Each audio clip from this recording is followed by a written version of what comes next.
O jornalista Michael Shellenberger, responsável pela divulgação dos chamados Twitter Files Brasil, testemunhou na audiência pública no Congresso americano quando relatou como passou a ser perseguido e processado criminalmente após revelar que o ministro Alexandre de Moraes e o judiciário controlado por ele agiram para censurar e perseguir opositores ao governo Lula e interferiram nas eleições através da censura.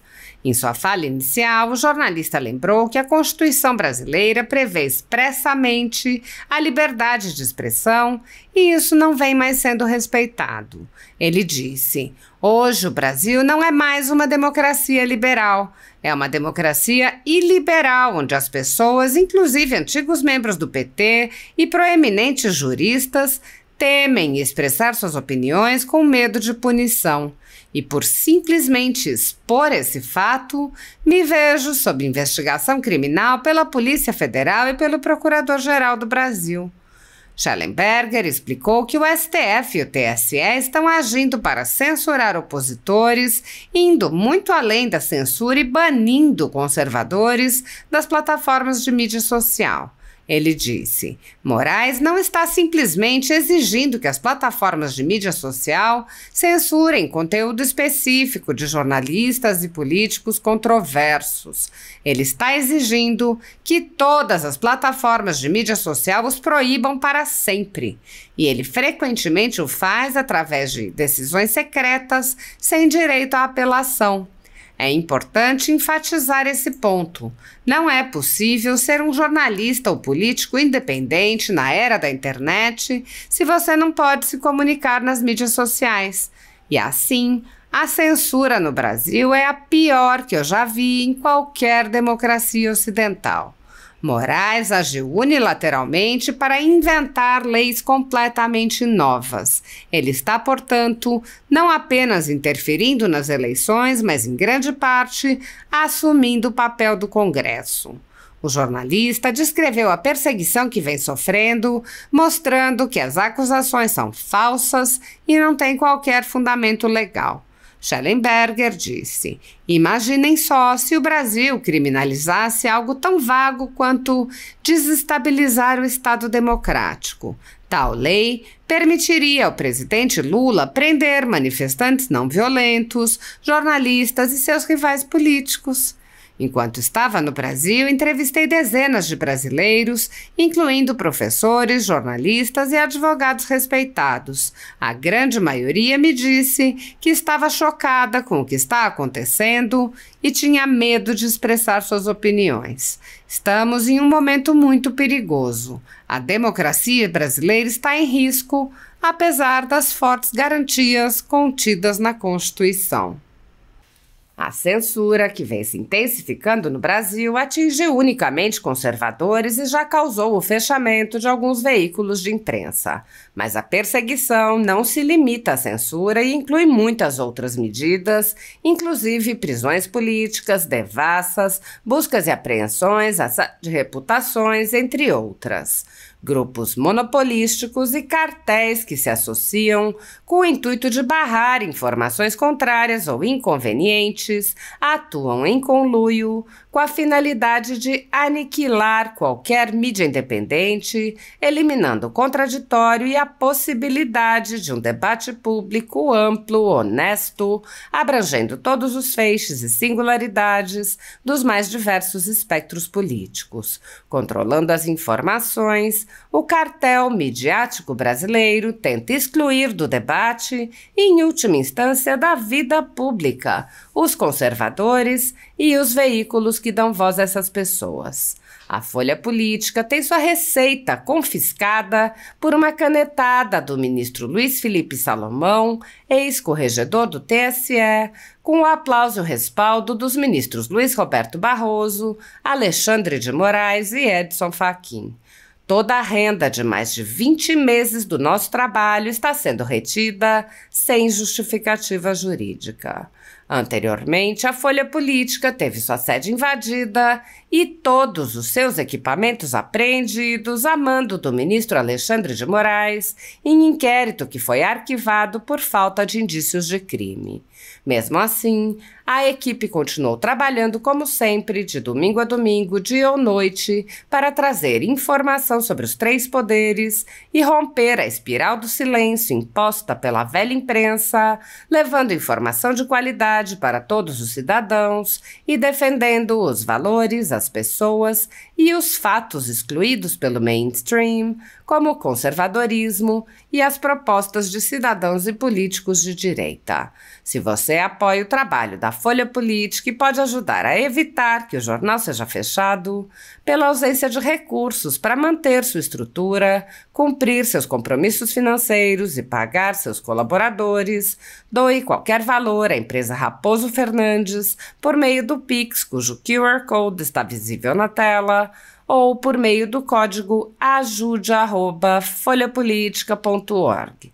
Caso não utilize Pix, há a opção de transferência bancária para a conta da empresa Raposo Fernandes, disponível na descrição deste vídeo e no comentário fixado no topo. A Folha Política atua quebrando barreiras do monopólio da informação há mais de 10 anos e, com sua ajuda, poderá se manter firme e continuar a exercer o seu trabalho. Pix ajude@folhapolitica.org. Assista. Chairman Smith and Ranking Member Wild, thank you very much for inviting my testimony. O Brasil era uma democracia liberal há mais de 30 anos. Nesse período, houve eleições livres e justas e as pessoas eram livres para se expressar. Para mim, é notável que a Constituição do Brasil protege expressamente a liberdade de expressão. Toda e qualquer censura de natureza política, ideológica e artística, diz o capítulo 5, artigo 220, é proibida. Hoje, o Brasil não é mais uma democracia liberal. É uma democracia iliberal, onde as pessoas, inclusive antigos membros do PT e proeminentes juristas, dizem que têm medo de expressar suas opiniões com medo de punição. E por simplesmente expor esse fato, eu estou sendo investigado pela Polícia Federal e pelo Procurador-Geral do Brasil. As evidências sugerem que o Supremo Tribunal Federal e o Tribunal Superior Eleitoral, que estão sob forte influência de um único ministro chamado Alexandre de Moraes, estão interferindo diretamente nas eleições, exigindo a desativação de jornalistas e políticos independentes em todas as plataformas de mídia social. Moraes não está simplesmente exigindo que as plataformas censurem conteúdo específico de jornalistas e políticos controversos. Ele está exigindo que todas as plataformas os proíbam para sempre. E faz isso frequentemente através de audiências secretas, sem direito à apelação. É importante enfatizar esse ponto. Não é possível ser um político ou jornalista independente na era da internet se você não pode se comunicar nas mídias sociais. E assim, a censura no Brasil é a pior que eu já vi em qualquer democracia ocidental.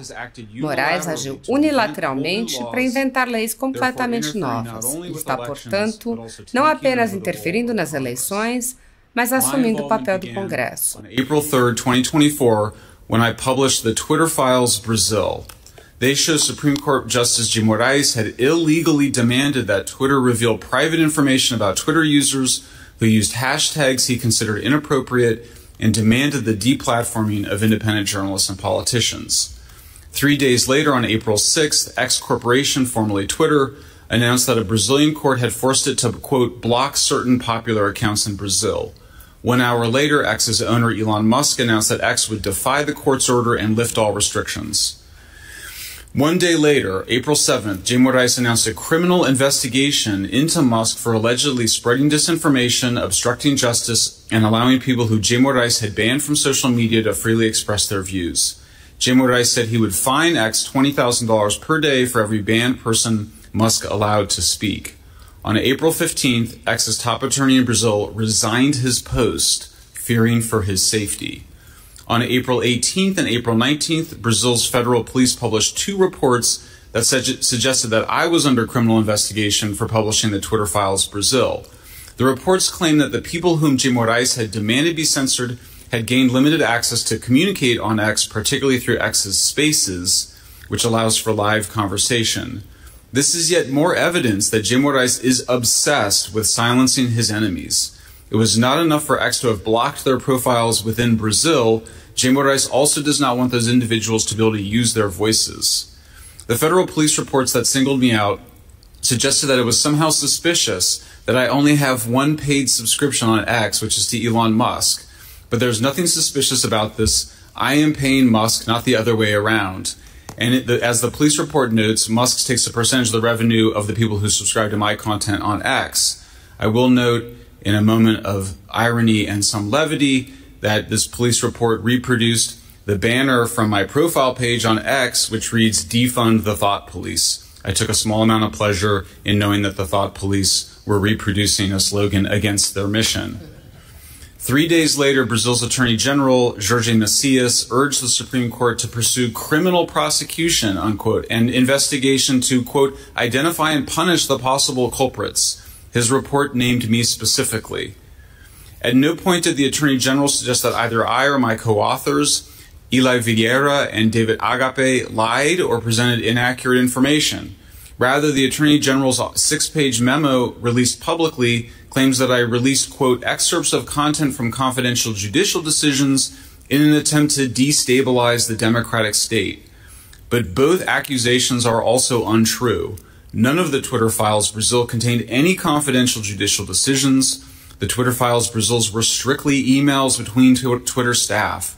There's not a single instance where we published confidential judicial decisions. But even if we had, the Brazilian Constitution reads, quote, the law may only restrict the publicity of procedural acts when the defense of privacy or social interests so require, Article 5. And in this case, it was imperative that we publish the Twitter Files precisely to protect the Brazilian public's right to privacy, freedom of speech, and democracy. What's more, this attack on me is highly selective. Brazilian news media have reported on confidential judicial decisions for years and not been subjected to such outrageous criminal investigation as the one I am under. Finally, there is no law in Brazil attempting to, quote, attempting to prohibit, quote, the destabilization of the democratic state through non-violent means. The law only prohibits violent attacks on democracy. As such, the Attorney General abuses his power and acts as a lawmaker, usurping Brazil's Congress. And just imagine for a moment if Brazil criminalized something as vague as destabilizing the democratic state. Such a law would allow President Lula to lock up nonviolent protesters, journalists, and his political rivals. While in Brazil, I interviewed dozens of Brazilians, including professors, journalists, and respected lawyers. The vast majority told me they were shocked by what is happening and that they are too afraid to speak their minds about it publicly. We are at a very dangerous moment. Brazil's democracy is at risk despite its strong constitutional protections. Thank you for my testimony. Thank you for asking for my testimony. Thank you so very much.